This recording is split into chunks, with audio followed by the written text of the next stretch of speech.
भाग्यशाली आपको। आज 22 तारीख है अप्रैल की और आज मंगलवार के दिन हमारी दूसरी क्लास इस समय गणधर्वाद की चल रही है।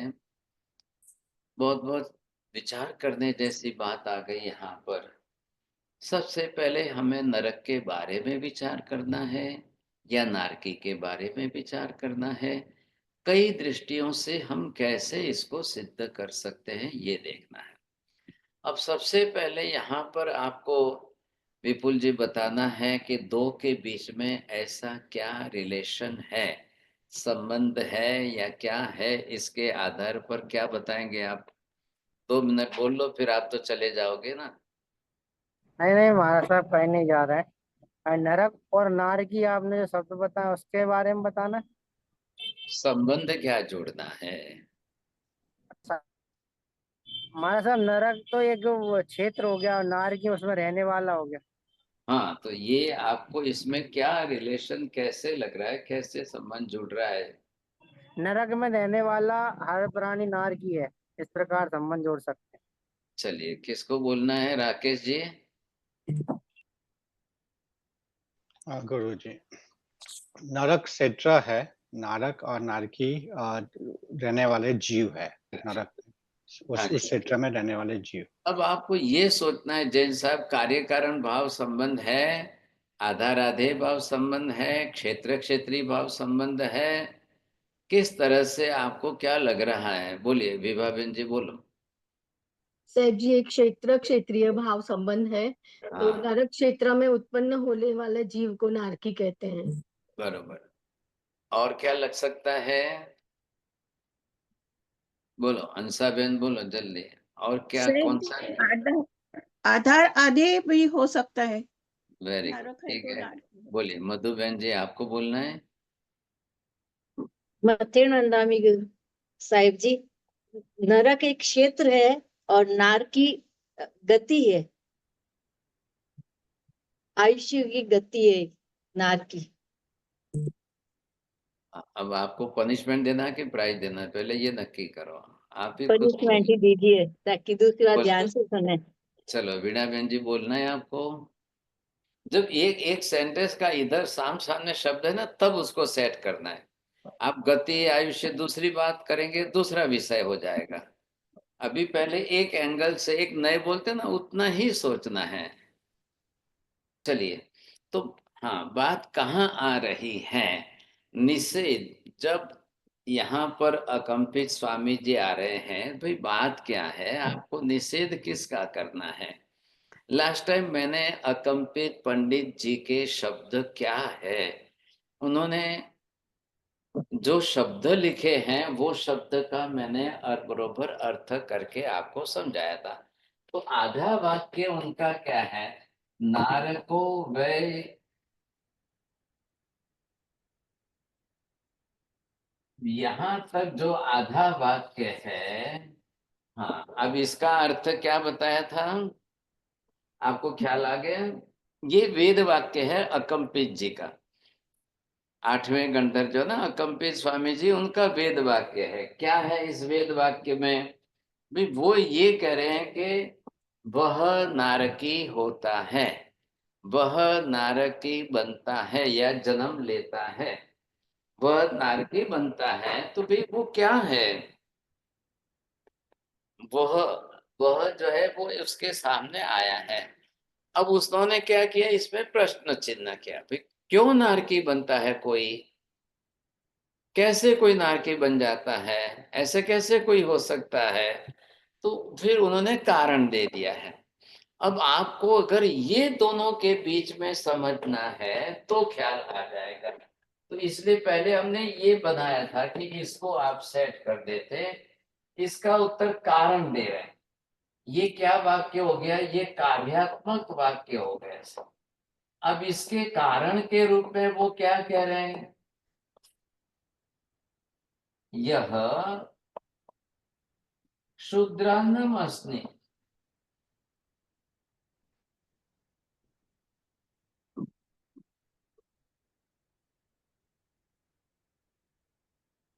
जो शूद्र के हाथ का भोजन करता है। यह हो गया जो शूद्र के हाथ का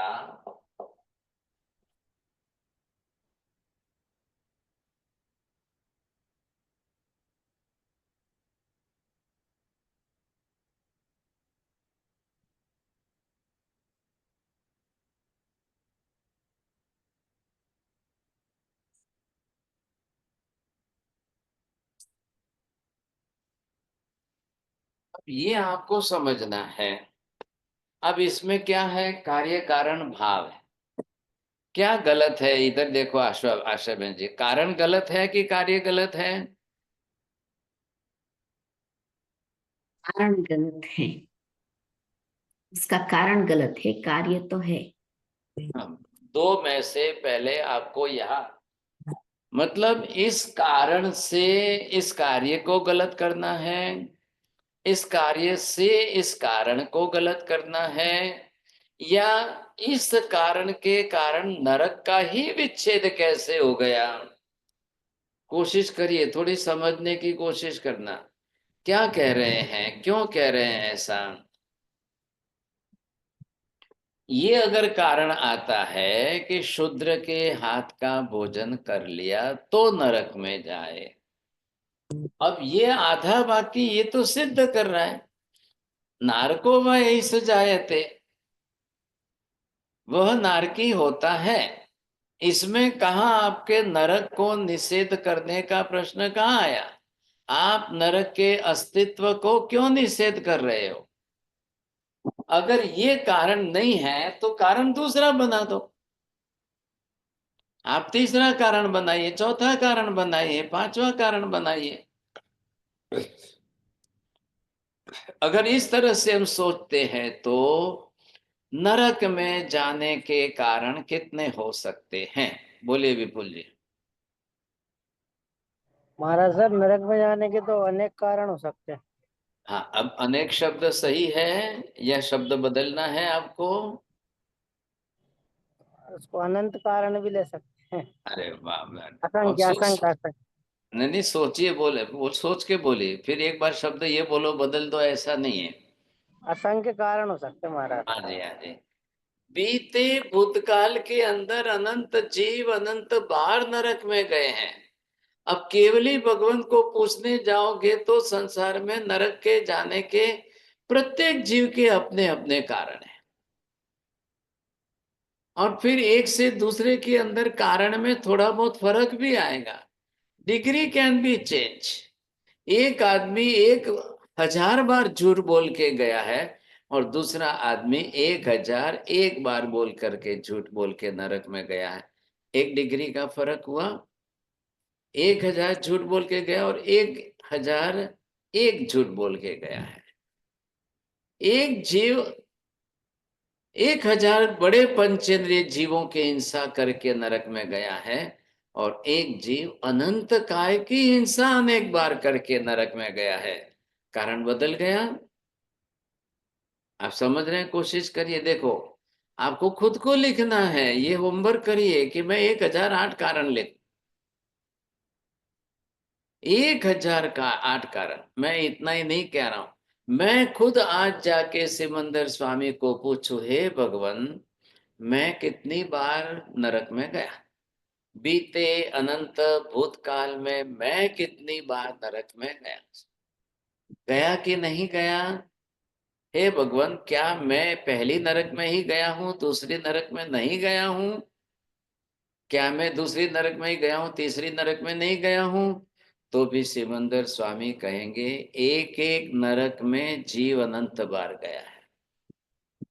अब ये शब्द आपके दिमाग में बैठेंगे नहीं। वो चोरडिया जी होते तो मना ही करते हैं कि मैं तो नहीं गया हूं। अब वो है नहीं इसलिए मैं बोल देता हूं, लेकिन वो बोलते कहते मैं नहीं गया, सो मैं तो कभी गया ही नहीं हूं, समझेंगे। अब क्या करना है इस बात को? आज हमारे पास अनंत भूतकाल का ज्ञान नहीं है, लेकिन जिसके पास है, केवली के पास जो अनंत ज्ञान है, अगर वो उनके बारे में हम जाकर पूछें, फिर दूसरा प्रश्न पूछिए, हे भगवान मैं जितनी बार नरक में गया हूं, मेरे कारण प्रत्येक बार बदलते बदलते बदलते गए, या सेम रिपीट रिपीट रिपीट होते ही गए? क्या मैं उसी कारण से बार बार नरक में गया हूं? तो भी सिमंदर स्वामी ये उत्तर दे सकते हैं, हाँ जी, एक ही कारण से भी कई बार नरक में गए, और बदल बदल के भी कई बार आप अलग अलग कारणों से भी नरक में। जीव हिंसा के कारण से कितनी बार नरक में गया? दुराचार व्यभिचार के कारण मैं कितनी बार नरक में गया? ऐसे आप कारणों का लिस्ट ढूंढने जाओगे, अक्ल काम नहीं करेगी सर। इतने बड़े कारण, इतने, क्योंकि हमको तो यहाँ पर आप ये मत सोचिए 18 पाप स्थान तो सिर्फ क्लासिफिकेशन करके 18 के अंदर डिवीजन करके दिया है, लेकिन एक एक कारण को भी अनंत बार हमने सेवन किया है। एक एक कारण का अनंत बार सेवन हुआ है, तो कितनी बार गए हम, क्यों गए? तो यहाँ एक कारण दिया है, सोचिए, नरक का निषेध करना है या नरक में जाने के कारण का निषेध करना है? आपने गलती कहाँ कर दी? कारण सही न भी हो तो आपने तो कार्य का निषेध ही कर दिया। जब यहाँ वाक्य के अंदर कार्य कारण भाव का रिलेशन बता रहे हैं, तो आपको ये कहना चाहिए कि चलो चलो चलो, शूद्र के हाथ का भोजन करने से यदि नरक नहीं भी होती है, तो मैं नरक का अस्तित्व निषेध ना करूं। मैं यहाँ पर ये कर दूं कि भाई बड़ी प्रमाण में हिंसा करने से नरक हो सकती है। बह्वारंभत्वात् नारकस्यायुष, अत्यंत ज्यादा हिंसा करने वाले को नरक मिले। कोई कारण दे दो। बह्वारंभ परिग्रहत्वात्, अत्यंत आरंभ समारंभ, अतिशय ज्यादा परिग्रह के कारण भी जीव नरक में जाता है। हाँ बोलिए, क्या बोला आपने? महाराज साहब ये पूछ रहे, जैसे मैंने मतलब ये परिभाषा कई जगह सुनी है, तत्पर सूत्र में आपने सूत्र ही बताया है, बहुत आराम बहुत परिग्रह रखना नरक गति में जाने का कारण है। तो बिल्कुल। फिर जो हम कमा रहे हैं, अथवा जो परिग्रह की जो भावना है, इतना इकट्ठा करना, देखिए, पहले बहु शब्द का अर्थ करिए आप। बहु शब्द का वहां क्यों दिया है? अतिरेक। और बह्वारंभ परिग्रहत्वम, उस परिग्रह के पीछे आरंभ समारंभ जीव हिंसा इतनी ज्यादा हो रही है, वो इसके साथ जोड़ा गया है। सूत्रकार क्या कह रहे हैं? बह्वारंभ परिग्रहत्वम च नारकस्याय। अब आपका आरंभ समारंभ है तो परिग्रह है, कि परिग्रह है तो आरंभ समारंभ है? आपका परिग्रह आपको कितना आरंभ समारंभ करा रहा है? या इधर आपका आरंभ समारंभ मतलब क्या हुआ? इतनी जीव हिंसा आदि हो, वो आपका परिग्रह करा रहा है, या क्या हो रहा है? कार्य कारण भाव को सही बैठाना है। तो ये क्या कहते हैं? नरक का कार्य क्षेत्र बदलेगा नहीं, जो नरक है वही है, जितनी नरक है उतनी ही है, जैसी नरक है वैसी ही है, नरक बदलती नहीं है। हाँ, महाराज कारण कारण तो रोज बदलेंगे, कारण रोज बदलने वाले, जितने जीव आएंगे उतने कारण बदलेंगे। जिस कारण से बाप नरक में जाते हैं, जरूरी नहीं है कि बेटा उसी कारण से नरक में जाए, जी नहीं। ख्याल आ रहा है आपको? श्रेणिक राजा जिस कारण से नरक में गए, उनके पुत्र उसी कारण से नरक में नहीं गए सन। नरक में गए, उनके भी पुत्र गए या पौत्र गए, तो उनके कारण अलग हो सकते हैं, इसमें क्या बड़ी बात है? लेकिन नरक ही नहीं होती तो नारकी होते क्या? या नारकी ही नहीं होते तो नरक होती क्या? बोलिए चौड़िया जी, बहुत लेट कर दिया आपने आने में। महासाब फरमा रहे कि नरक नहीं होती तो नारकी होता क्या, और यदि नारकी होते तो फिर नरक नहीं होती क्या? हाँ बोलिए, उत्तर बोलिए, क्या बोलना चाहते हैं? महासाब नरक है तो मतलब नारकी भी है, और नारकी है तो नरक का स्थान है तभी नारकी है। कौन सा कार्य कारण भाव बैठाना है? नरक और नारकी के बीच में आपको कार्य कारण भाव बैठाना है। ये मैंने यहाँ पर लिख दिया। ये एक तो आधा आपका होमवर्क गया, 22-25 मिनट बाद आ रहे इसलिए। अब यहाँ पर आपको क्या देखना है? मैंने ये कहा है कि नरक और नारकी, ये नारक बोल दो या नारकी बोल दो,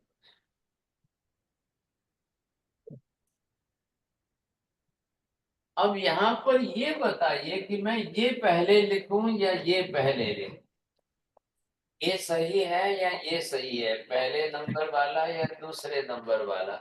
अब आपको इसके बीच में कार्य कारण भाव जोड़ेंगे तब ख्याल आएगा।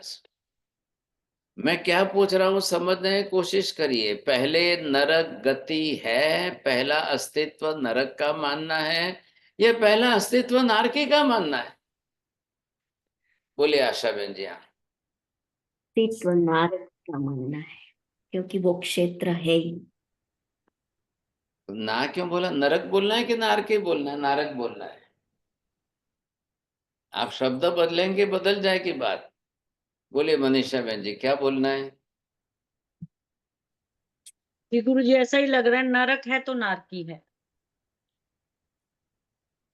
नरक है तो नारकी है, या नारकी है तो नरक है? दोनों ही लग रहे हैं गुरु जी, मुझे तो अभिनव संबंधी लग रहा है इनका। अच्छा देखो चौड़िया जी, ये नाम अभी शब्द इन्होंने निकाला है, आपको भी आता था, आपने शब्द उधर जोड़ना चाहिए था। मीना बहन जी, व्हाट इज योर ओपिनियन?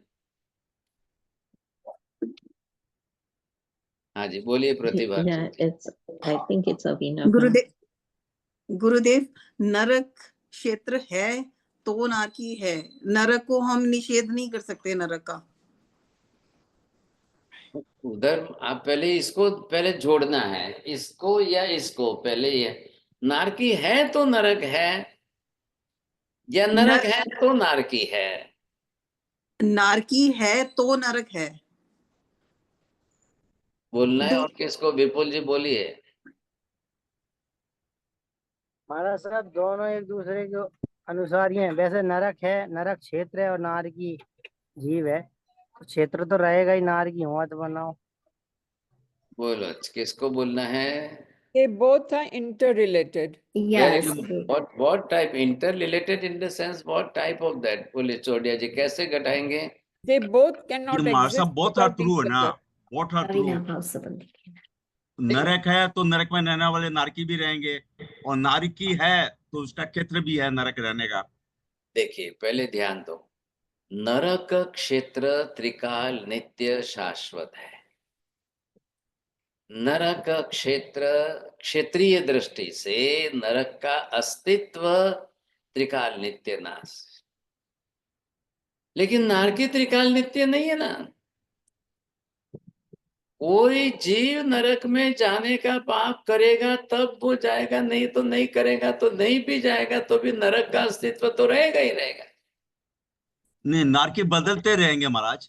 आप उधर इधर मत जाओ। पहले आपको क्या ध्यान देना है? एग्जिस्टेंस, त्रिकाल नित्य शाश्वत अस्तित्व। नारकी का अस्तित्व त्रिकाल नित्य है या नरक का अस्तित्व त्रिकाल नित्य है? ये पहले हमको, क्योंकि दो अलग हो गए ना, क्षेत्र क्षेत्री। अब क्षेत्र क्षेत्री भाव के संबंध से बात आ रही है, ख्याल आएगा नहीं? तो ऐसे स्थिति के अंदर जब एक क्षेत्र आ गया है, ये अब ये क्षेत्र तो मैंने तो नहीं बनाया भाई साहब। अब यहां से ये जो क्षेत्र आ गया, अब ये मैंने बनाया है, ये नरक का क्षेत्र है। अब ये क्या कह रहे हैं कि भाई त्रिकाल नित्य इसका अस्तित्व है।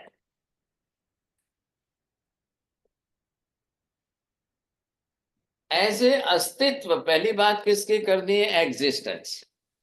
कहीं ऐसा तो नहीं है कि किसी जीव ने नरक में जाने योग्य इतने भारी पाप कर लिए, कर्म बांध लिया, अरे भाई रुको रुको रुको रुको, जब तुमने इतने कर्म मान लिए तो नरक क्षेत्र तो है ही नहीं, अब तुम्हारे लिए मुझे पहले कर्म क्षेत्र बनाना पड़ेगा।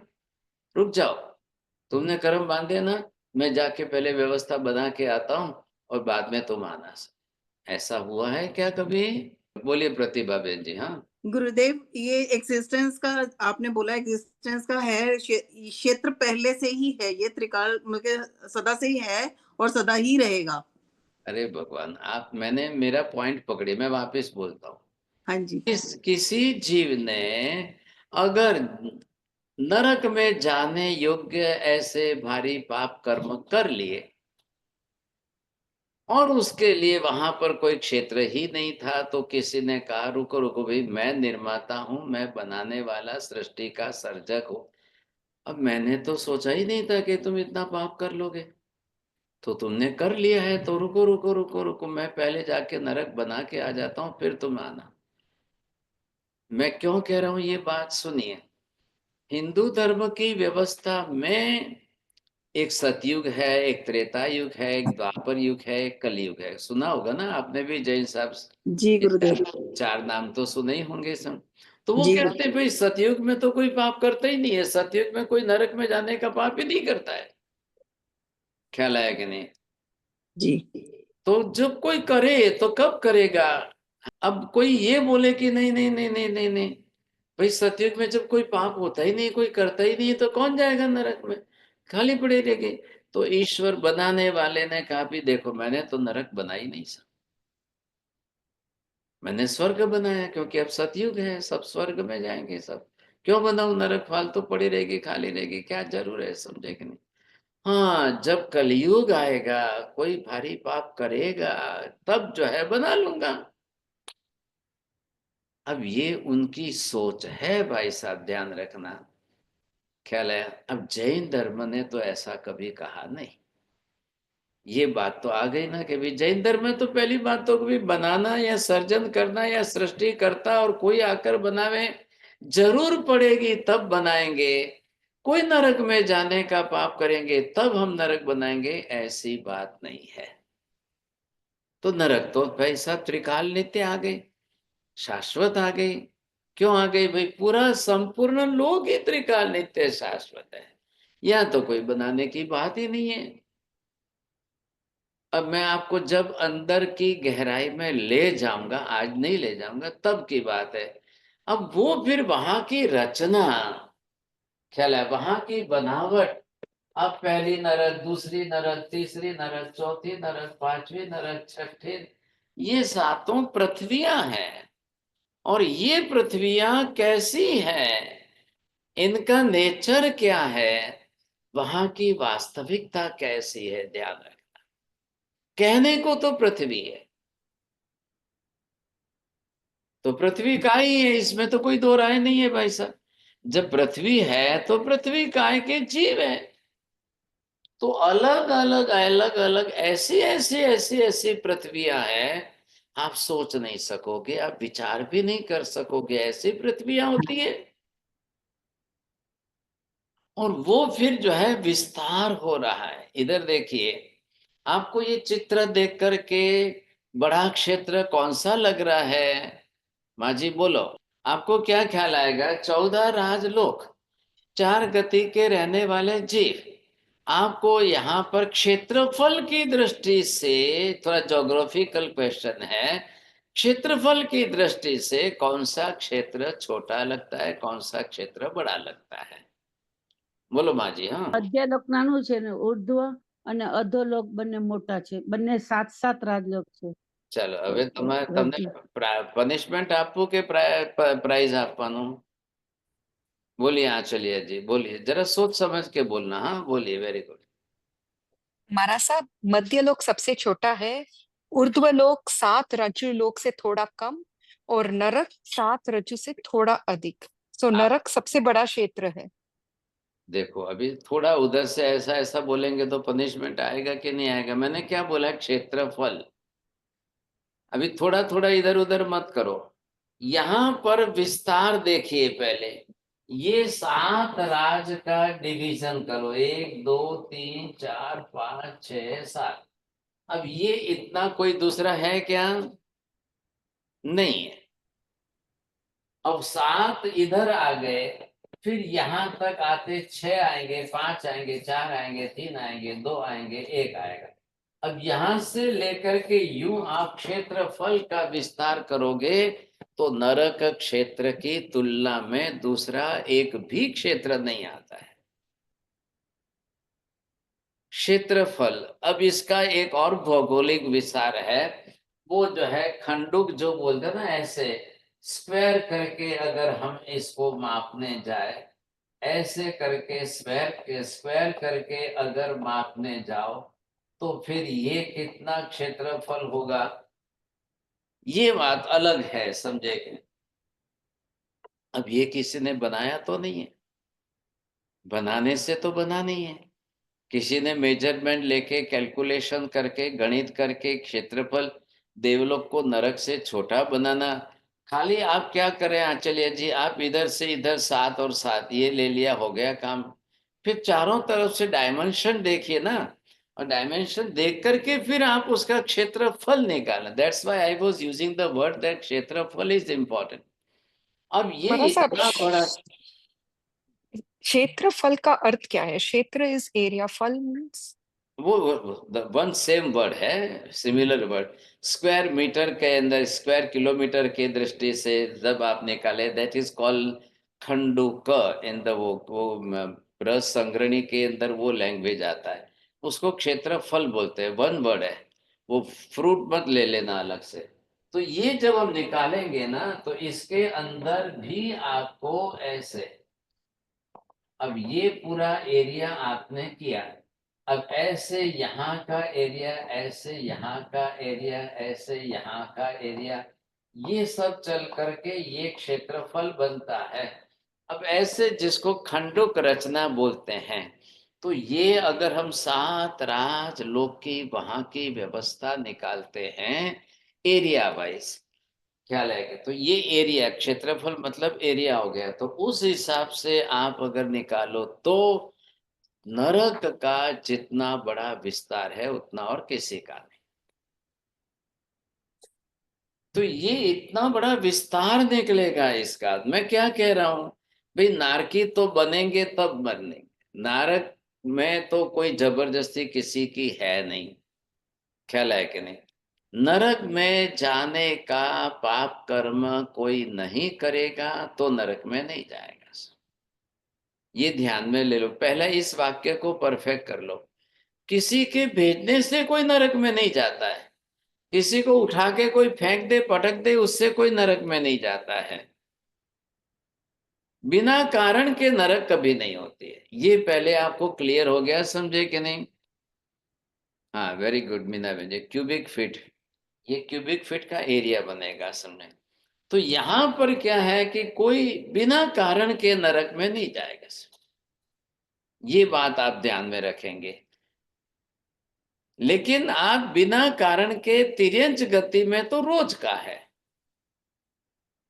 कॉमनली सभी जीव गति की दृष्टि से तिर्यंच गति में, ध्यान में आ गई बात आपको।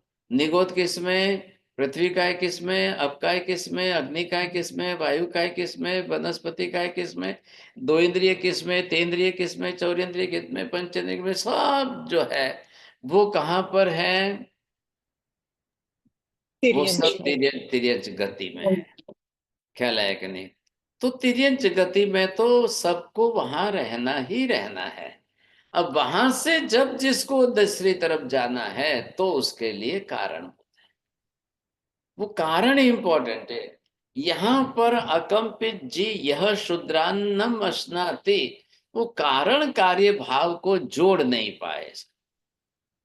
कार्य कारण की जो सिमिलैरिटी आनी चाहिए, भाई वेद में लिख दिया यह शूद्रान्नम अश्नाति, जो शूद्र के हाथ का अन्न खाएगा, ये नरक में जाने का कारण है, या उन्होंने ब्राह्मण को दूसरे से ऊंचा बना करके जातिवाद को बीच में लाकर शूद्र को हल्का बताकर उसके हाथ का खा लिया, इसलिए पनिशमेंट के रूप में नरक दे दी। तो नरक में जाने का विधान किया है या नरक में जाने का सही कारण प्रस्तुत किया है, तो या दूसरे भी कोई अगर शूद्र के हाथ का अन्न खा ले तो नरक में जाएगा? दूसरे मतलब कौन? ब्राह्मण के सिवाय वैश्य है, वणिक है, व्यापारी है, क्षत्रिय है, बनिया है, दूसरे हैं, वो अगर कोई शूद्र के हाथ का अन्न खा लेगा तो क्या वो नरक में जाएगा? आप कोशिश करिए समझने की, चौड़िया जी मैं क्या कह रहा हूं। अरे ये बात समझ में, आप खोलना मत, अभी मत खोलिए, मत खोलिए, आप जब मैं प्रश्न पूछूं तो ही खोलना। ये पहले समझे। अब इसमें क्या करें? Unanimous reason for common for all. जिस कारण से कोई एक नरक में जा रहा है, उसी कारण का मैं सेवन कर रहा हूं, तो मैं क्यों नहीं जा रहा हूं? वो मेरे लिए अलग और दूसरे के लिए अलग होना चाहिए क्या ऐसा? जी नहीं। हिंदू धर्म ने कर्म व्यवस्था नहीं की है। हिंदू धर्म ने ईश्वर की इच्छा की व्यवस्था पर रख दिया है, यमराज की इच्छा पर रख दिया है, चित्रगुप्त की इच्छा पर रख दिया है। जैन धर्म ने ये नहीं किया। जैन धर्म ने श्रेणी को भी नहीं छोड़ा। भी तुम भगवान बन रहे हो, भगवान बनने वाले हो, तुम्हारा विषय अलग है, तुम भगवान बनो, इसमें हमें कोई आपत्ति नहीं, लेकिन आपने नरक गति योग्य पाप किया है, वैसा कर्म बांधा है, तो आपको नरक में जाना अनिवार्य। अब वो कारण चाहे किसी के लिए भी आवे, वो किसी के भी लिए कौन सा कारण है कि भी आपने गर्भवती हिरण को मार करके एक तीर से 2 जीवों की हिंसा कर ली है, आपके लिए उस समय उस प्रकार के लेश्या, उस प्रकार के कसाय, उस प्रकार का रौद्र ध्यान उस लेवल का था, इसलिए आपकी नरक गति हुई। अब नरक गति होना, बंध होना कर्म की प्रकृति का, और नरक गति की कर्म की प्रकृति का बंद होने के पीछे आपका कारण क्या? शारीरिक कारण था, मानसिक कारण था, वाचिक कारण था, कायिक क्रिया थी, क्या थी? इतना बड़ा कैलकुलेशन कर्म की थ्योरी के हिसाब से बताया है।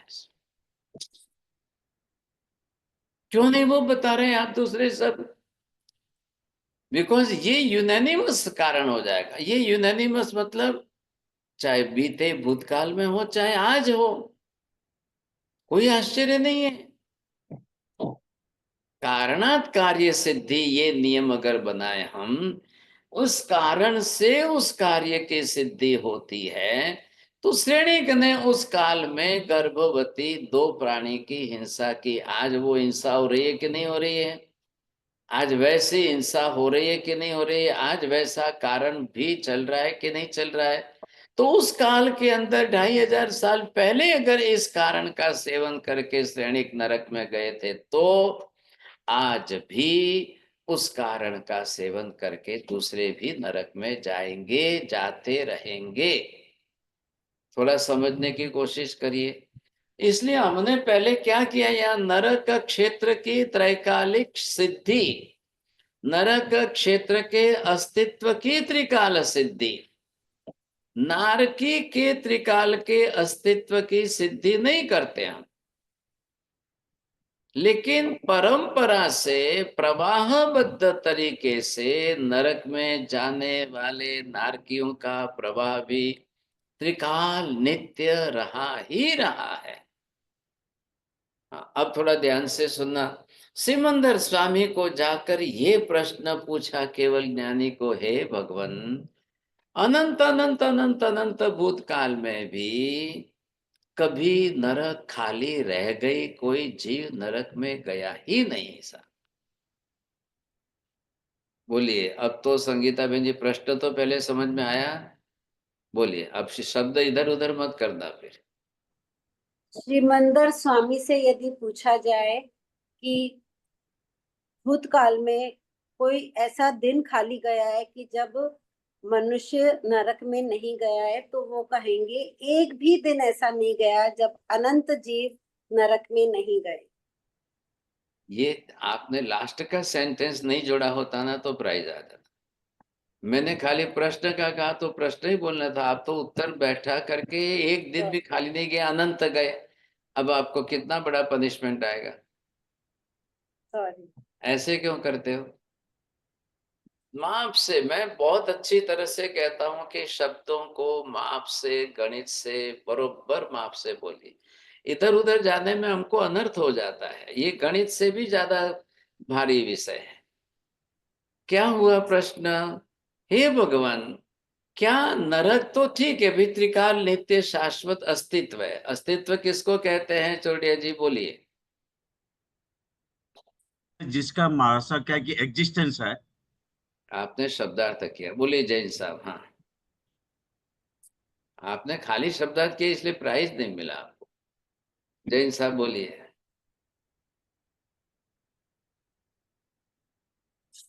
क्या हो गया? हाँ, नहीं तो वो दूसरे तक बोलने बैठेंगे, तैयारी है। बोलिए मीना बहन जी।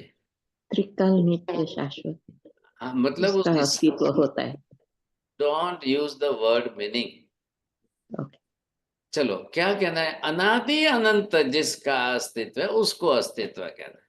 नंबर 2, अनुत्पन्न अविनाशी हो उसी का अस्तित्व कहना है। बोलिए चौड़िया जी, अब 2 बोलना है पहले। जो महाराज अनादि अनंत हो उसको अस्तित्व कहते हैं, जो अनुत्पन्न उत्पन्न न हो उसको अस्तित्व कहते हैं। अरे, आगे का उधर छोड़ दिया ना, ग्रह प्राइज। आप विभा बहन जी बोलो। जो अनादि अनंत है और अनुत्पन्न अविनाशी है, हाँ, वो बस बस। उसका अस्तित्व है। मैं वो चौड़िया जी को ख्याल आना चाहिए, नहीं तो वो अभी फोन करेगी, मेरी मिस्टेक क्यों, मेरी क्यों मिस्टेक निकाली आपने, ऐसा बोलते हैं फिर। भाई आप शब्द मत छोड़ो, कि जब इसके साथ ये बोलना पड़ता है, अनुत्पन्न बोलना तो अविनाशी बोलना। अब ये बताइए, नरक उत्पन्न है कि अनुत्पन्न है? आचल्य जी बोलो। अनुत्पन्न है। अनुत्पन्न मतलब it is not created by else. और अविनाशी बोल दिया, मतलब क्या हुआ? ये कभी विनाश होएगा ही नहीं, त्रिकाल हाँ, वेरी गुड। शाश्वत नित्य रहेगा हमेशा। अब हाँ, अब कॉजल रिलेशन जोड़िए, first sentence and second sentence, which is cause and which is relation. बोलिए। अच्छा, नरक क्षेत्र अनुत्पन्न है, इसके लिए अविनाशी है। ये फर्स्ट सेंटेंस और सेकंड सेंटेंस, 2 अलग अलग सेंटेंस आए ना। हाँ, नरक अविनाशी है, इसके लिए अनुत्पन्न भी है।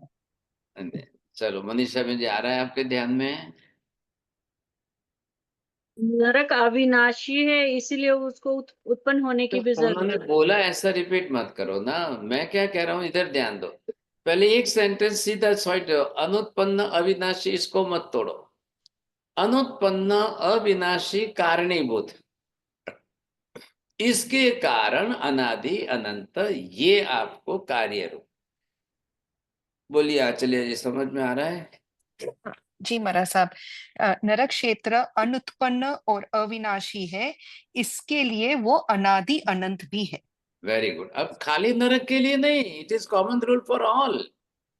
तीनों क्षेत्र के लिए। नहीं नहीं नहीं, तीनों क्षेत्र मत बोलो, ऐसे मत। एक सबके लिए आएगा। आत्मा के लिए लगाओ, चलो लगाओ, अभी व्यवस्थित है। जी महाराज साहब, सही बता रहे हो। आत्मा अनुत्पन्न है और अविनाशी है, इसके लिए अनादि अनंत भी है। वेरी गुड, बैठ गई ना बात। देखो, अब आप सबके लिए लगाओ, अब पूरे लोक के लिए लगा दो। बोलिए साहब, मनीषा बहन जी बोलो। लोक कैसा है? लोक अनुत्पन्न अविनाशी है, इसीलिए अनादि अनंत है। वेरी गुड, बस बस बस। बोलो अंसा बहन, धर्मास्तिकाय कैसा द्रव्य है? हाँ साहेब जी, धर्मास्तिकाय भी अनुत्पन्न अविनाशी होने के कारण वो भी अनादि अनंत है। Very good. अब ये नियम आपको सब जगह आ गया चौड़िया जी, इसको कहते हैं अस्तित्व। अब ध्यान में आ गई बात। भाई अस्तित्व जब बोल दिया तो फिर आपको ये चारों बात बैठनी चाहिए। अब चलिए जी, आप होमवर्क करना, 4 के 16 सेंटेंस बनाना है। अब वो थोड़ा सा फर्मेंटेशन कॉम्बिनेशन करके आपको बनाना है। चारों बना करके लिख करके ऐसे क्रॉस से इधर कार्य कारण भाव जोड़कर बनाएंगे।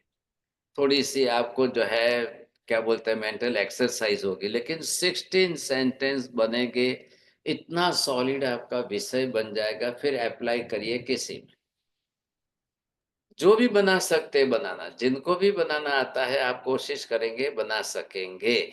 वो क्या है कि वो केवली के सिद्धांत इतने सॉलिड है कि फिर नोबडी कैन चेंज।